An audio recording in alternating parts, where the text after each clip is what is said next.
my feet is open wide. The way that I've been holding on too tight, with nothing in between. Hello, hello! Maayong adlaw mga amigo ug mga amiga. So kay magpaani man sila papalo ug mamala, maong muadto mi sa ilaha. Unya kay wala pa man naabot ang harvester, maong sayawan sa namo diri para naami before and after.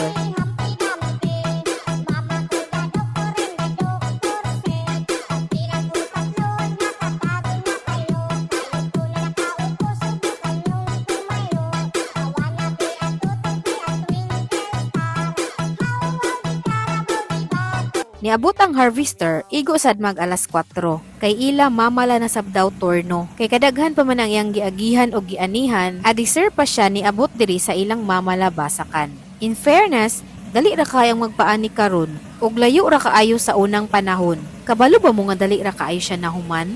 Kay ako siyang gitayman sa duha o tulo ka kahon nga iyang giagihan. Wala ra nag 30 minutes man. Tuod ang ilang style sa pagbayad ani sa napulo ka sako nga ilang maani, isa ra ka sako ang ilang kabahinan kibali. Mao ni ang nakagana sa high-tech nga harvester. Kay diretso na sulod sa sako ug dili na ka magkinahanglan pa ng trasher. Nindot ra kaayo ang bag-o na imbento no, nagkadugay nagka-high-tech na pud ta no, ug mas maayo para dili na pud kaayo mahago ang mga tawo. Og medyo natagaw pa man ta, maong magpa-picture sa tadiring dapita. Og dili ako lang ang natagawan, pati pud ning akong mga kauban. Yes, lingkod kita gina na dun. Ginago. Sige na, pag adyo hawiri ang kwa na. Taro pag ingkod. Pasensya na medyo nagkayagaw mi diring dapita. Og timing ra pod kanila og pa ang driver kay naglista pa. Kita pod mukatkat pod tag apil, mura pod tag tinuod na driver na feel.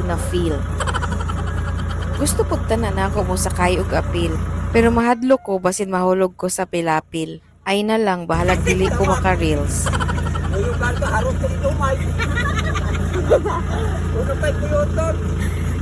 Ug pati diri sa sayuranan atong pusingan. Grabe ka ayos no, kay pagkahuman og ani diretso na dayon diri sa embodo ug igo na lang sayuron sa sako. Ug time pa kay mopusing sa tadirig tudo-tudo.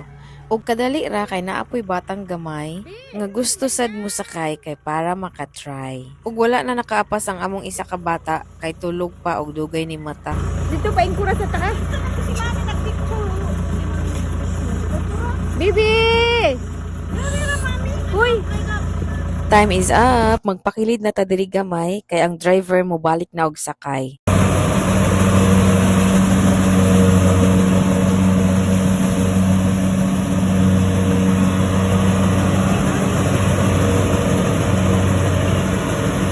So ingana ra kadali magpaani karon. Dili nakakinahanglan ang mga tawo kay harvester na ang gamiton. Ug tipid na pud siguro ni siya no kay dili naman kadaghang pais na kunon. Unya pagkahuman og ani sa harvester, pwede na sabdayon nimo bularon para makabugas na sabdayon. Tuod pag mapuno na pud ang sako, ianam-ana na pud nilag hulog. Kay naa man puy maghakotay nagsunod. Naa puy mga bata na nagsamok-samok kay gusto pud nila magtamak-tamak sa lapok. Nakiuyon sa dang panahon kay perting inita ron. Maong perfect ra kaayo para sa mga anihonon. Tuod akong napansin daghan po kayong langgam nagsunod-sunod. Kay nanguha pud siguro ni silag mga bunga na nangahulog. Asindera. Og naa na among bata nakamata na. Syempre ang pangyud ang iyang giuna. Mao ni ang among duha ka baby love nga puro mga purya bujag. Isa ra tuod kaadlaw ang ilang pagitan. Og si Art ang maguyang. Og sakto ra kay si Art man pod ang uyuan. Ne, gari nang nagkaon sa snack, oh. So kay human naman naghakot, mag-snack asa kay taod-taod manukot. Unya kay duol ra man ang gihakutan, maong barato ra sad ang bayaran. So amo na pong sayawan kay human naman gianihan.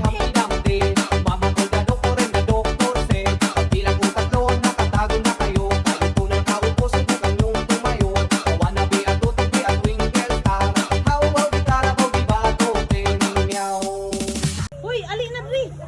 Panugas na dito.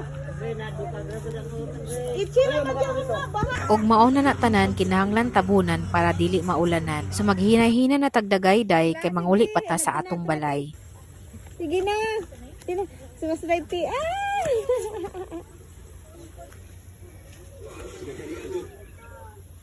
So while nanguha si Mama Ding og kamote, si nanay ni katkat pod sa lubi. Sang sa tubangan no. Kay naami nakit-an nga tuba, unya gusto namo makuha. So manguling na kami kay dali na ang tuba sa nang kamote. Sige, magkuhan ato sa laon kay para makuha ang mga lipa. Wrong tamadawat ini sa kuan. Ako bantay o dali na o. Tagay.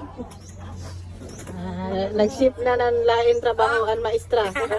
In fairness, arang katamis og kalami. Og dinhi na lang takutob kay kami manguli na pod. Until sa sunod, salamat sa panonood.